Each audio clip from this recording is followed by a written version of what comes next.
Greetings, geeks and nerds, and Lazy Universe, and I'm White and Nerdy. But before I begin the review, I just want to say that I am sorry for what has happened recently. And I know I promised you guys like a lot of old school, nostalgic retrospectives on cartoon shows that I grew up with, that you grew up with, and which seems to be the most, I guess, not only just highest viewed, but like I guess successful videos of mine are the ones where I mostly go back to the past and, share something with all of you guys that was just as special to me as it is to you. And I noticed that a lot of people are kind of falling off of my bandwagon in a sense where I just kind of forgotten by accident to do things of nostalgia. And let me just say my humblest apology to you guys. I did not mean to go so long without doing a nostalgic retrospective on something. It's just that my time was mostly centered around trying to get a lot of the things that I wanted to get done at the time done. I did want to talk about JoJo's Bizarre Adventures Phantom Blood. I did want to talk about Carnival and Drifters. So I did also want to talk about Strange Academy. So my most humblest of apologies to you guys. I did not mean to go on a long hiatus. I promise that I will get back and doing the nostalgia things at least once or more than once a month. I highly promise you that. So, with that all said and done and out of the way, you guys have voted on YouTube here on YouTube, which if you subscribe to me, I would promise I'll try to have some more polls for you guys because that one was pretty much fun and also one hell of a nail biter. I'll try to have them more here. The first one that's voted is the one that I'm reviewing today, which you can tell by the title of the video, or if you just clicked on the video without reading the title, it is going to be Power Rangers Mystic Force. The one for Monday is going to be Batman Season 366, which I left off on a hiatus way back in September, I think it was. So my sincere apologies for letting it go that long. It's just that the holidays came up, then Christmas was here, then I wanted to do my Christmas videos. Not only that, I wanted to get Lazy Wing done out of the way. Just so much things was happening all at once that I even forgot that when the next year came, all the things that I accidentally forgotten to get back to. So my apologies. You do know that the channel is called Lazy Universe for a reason, right?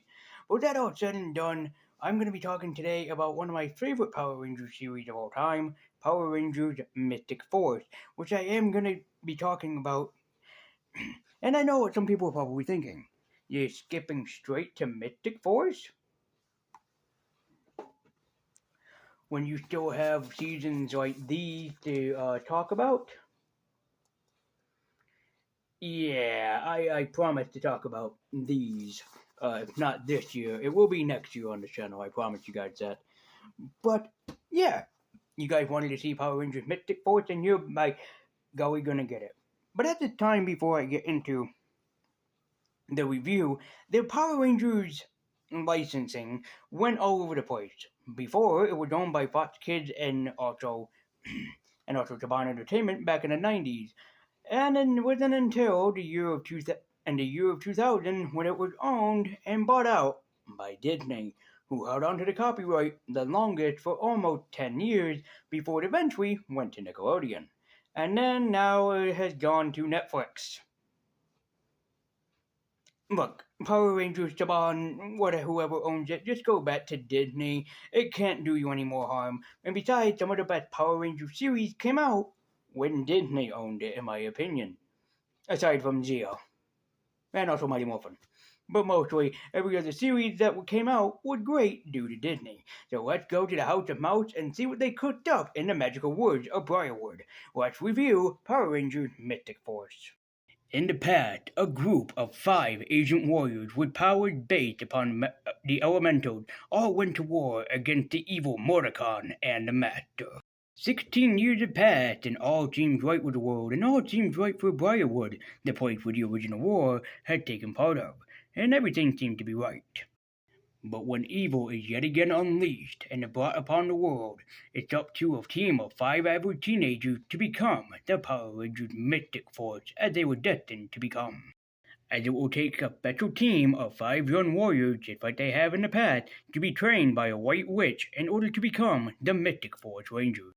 As these magical 5 teenagers will become the new protectors and a brand new team of Power Rangers to join the forces of good and protect all that is and defend the Earth from all that is evil. While Power Rangers Mystic Force is composed of 34 episodes and only just one season, I will be talking about it as if a 3-part season, because technically there are 3 parts to the story that does end up happening towards this season. And I know a lot of people are probably going to judge me about how I make sense with that, but I will make sense with it later on in this video. But these magical team of teenagers are some very magical people, as we're going to have to talk about each and every one of the individual rangers and individual characters, because each and every one of these characters do have their own great moment that happens in this series. So let's talk about the team of rangers that they have assembled for this team. First, there is Figurous Drum as Nick. While being new to the city of Briarwood, Nick wants nothing to do with the childish fantasies that his friends had come into, even though they have embraced him as much well as given him a hell of a friendship. And in his own unique way, Nick will find out that he's much more of a valuable member of the team aside from the team's leader. He's in fact something that's hidden in secret that I'll talk about later in this episode. And just like the fiery phoenix that he just holds responsibility for, he has a flame of passion that will burn through him to protect anyone and everyone. Enough! All right! Hey, I want a bike like that! You've done enough damage for one day! Match that! This is too weak! Then at the opposite spectrum to Nick, we have Angie Diaz, who plays V, or Vita. While Vita is known as a rock and roll party chick, and that's mostly what she does, she's not only just there to turn the tables and turn the tides on things when they get too rough. And while Vita can be hot-headed and can be sometimes hard-headed, she still doesn't let her judgment get the best of her, as she's still one of the most valuable members of the team. And similar to the blowing wind, she'll be right there by your side in an instant to save your life, even if you didn't know that she was there behind your back at all the time, very much like the wind. Magic Warriors, do magic blast!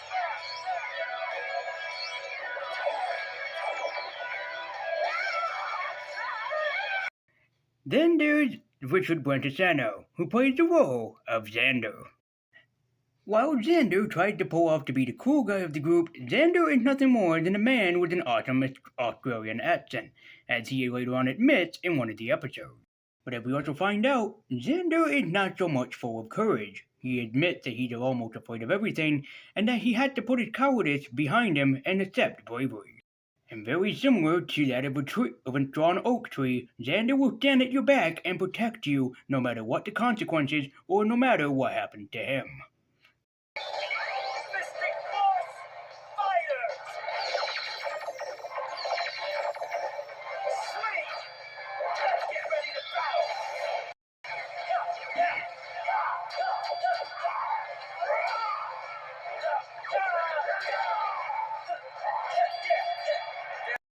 Then we have the beautiful mermaid, Melanie Vallejo, as Madison.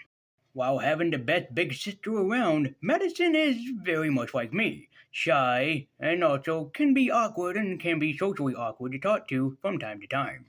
As being a part of a team, Madison tried to pull her weight and prove her worth more times than any other member on the team. In fact, she becomes the heart and central focus for most of the season. And while I say Madison is the heart of the team, I definitely mean that, because without Madison, the team would definitely fall apart as if they didn't have a center, and Madison is a perfect center.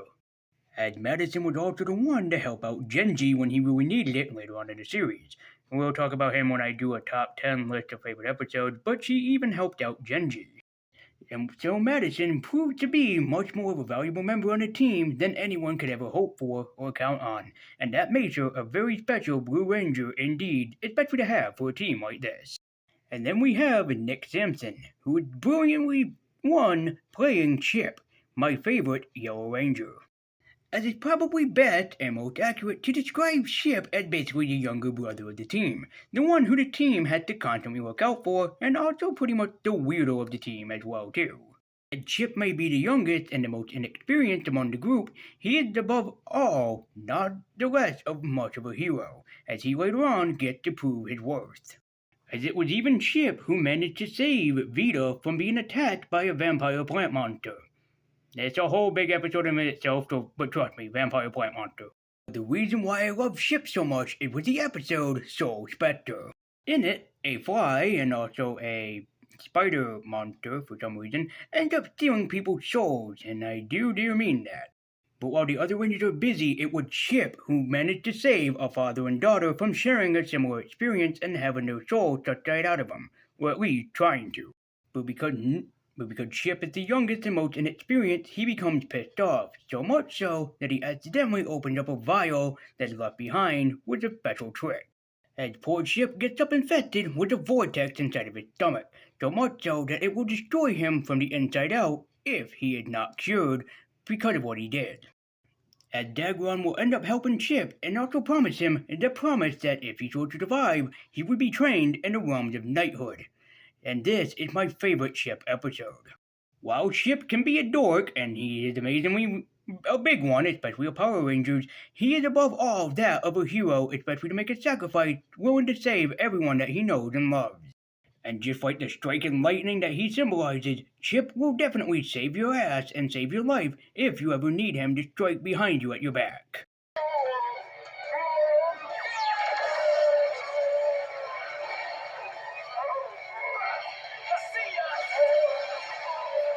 And at the final end of the spectrum is John Tui playing the Solaris Knight, aka Dagron.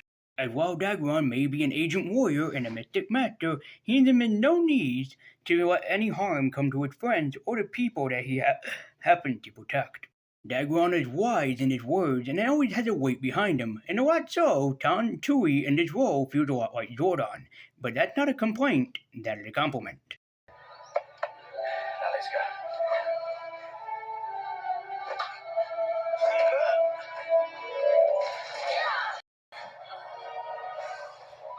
There it is.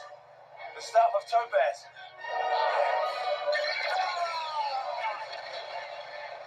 While there are yet more cast members to talk about, those are mainly the top 6. As also when I reviewed the other Power Ranger series, I didn't really talk about the other cast members in the total, just like Zordon or Rita or anything like that. But for the villains of this category, it's kind of weird to talk about without talking about the different parts that the series happened to base off of, which I noted was 3. So, let's go back into the series and talk about why I consider this series to be 3 parts. And there's actually a pretty good reason why I consider this season to be in 3 parts. Because it had the first part with the first enemy, Mordecon, the second part with the 12 evil warlords, and then the final part where the Master awakens. So let's talk about the different villains that happen to be in this series. And I'm not going to talk about every single enemy that they fight because that would take me way too long. So let's talk about the main enemies that the series happen to have at their disposal. At the beginning of the series, we served and followed Mordecon, the mighty Knight Korag, and the vampire whose name is escaping me at the moment. As very similar with comic book villains, the 3 of them would fight against each other all straight one at a time, as they could never get along about anything and anything throughout the entire series. One mild villain change that ended up happening was Nefarious, who ended up becoming into the series kind of late, but he's not really a villain that I would put, even though he was technically a leader.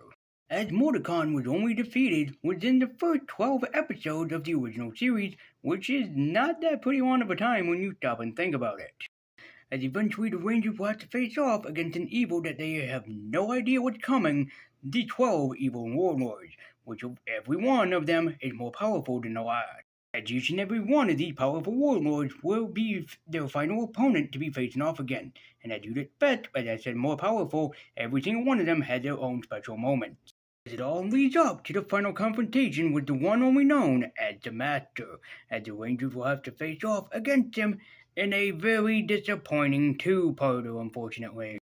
This might have been an unforeseen circumstance that happened with Power Rangers, or either that or with Disney, as with most of the Disney Power Rangers seasons had great had great ending episodes, every single one from Wild Force up until this up until Mystic Force did come out.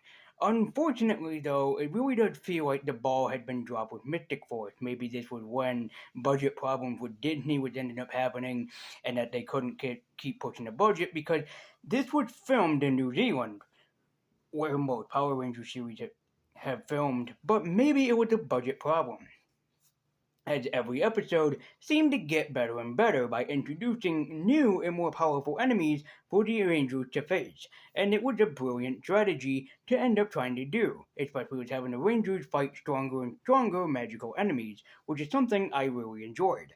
But the Master was the one that we ended up not hearing so much about, and in fact, when he appeared, he was a big, powerful ally or enemy, but then they ended up dropping the ball really quickly and having him be destroyed in the most unfortunate of fashions. Kinda similar to Master Org from Power Rangers Wall Force, except not as cool and not as memorable. It basically would be like, what if instead of Andros matching Jordan's energy chamber and he turned everybody good, what if instead Andros outright just told Jordan, fuck you, you can die, I'm gonna fight Dark Spectre by myself, and it somehow ends up working. You can see how the big climax just doesn't work when you stop and think about it. So you want to know how they defeat the Master? With the sonic screwdriver. How many people were waiting for me to make a Doctor Who reference? No, not that awesome. No. They fight him with the power of friendship and belief. Don't believe me? Take a frickin' look. Let's show 'em together! Alright. We believe in magic!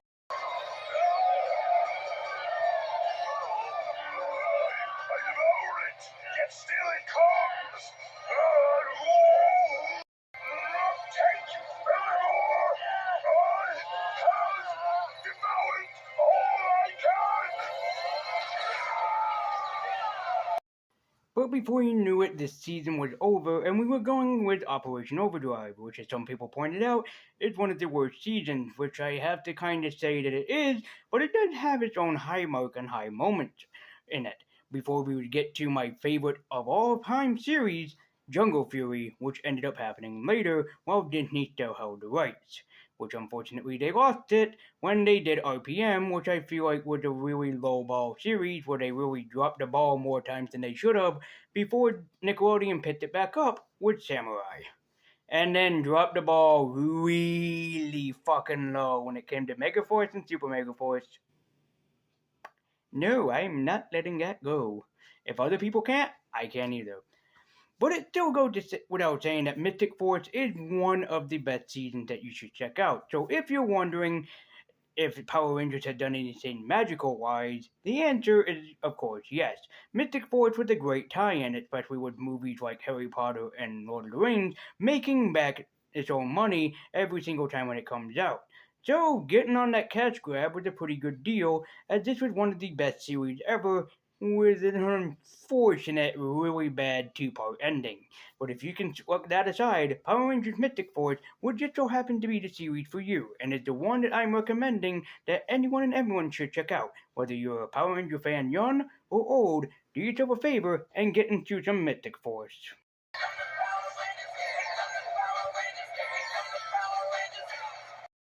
Guys, as always, thank you so much for watching. Be sure to like, comment, and subscribe. Follow me at Twitter with a link in the description down below. And let me just say one final time, my most sincere apologies for skipping out on doing something nostalgic for a while.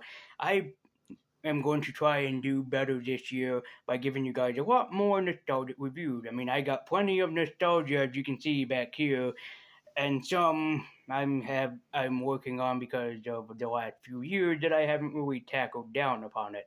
But I promise to do so as of this year. So, thank you guys so much for watching. Be sure to like, comment, and subscribe, and let me know if you're a fan of Mystic Force as well. And if you have a Power Ranger season to recommend to me that I don't own, because all I own that I haven't reviewed yet is In Space, Lightspeed Rescue, and Wild Force. So if you have a season that you want to see me review, please let me know in the comments down below, and I will try to do so. I'm just gonna make this promise though.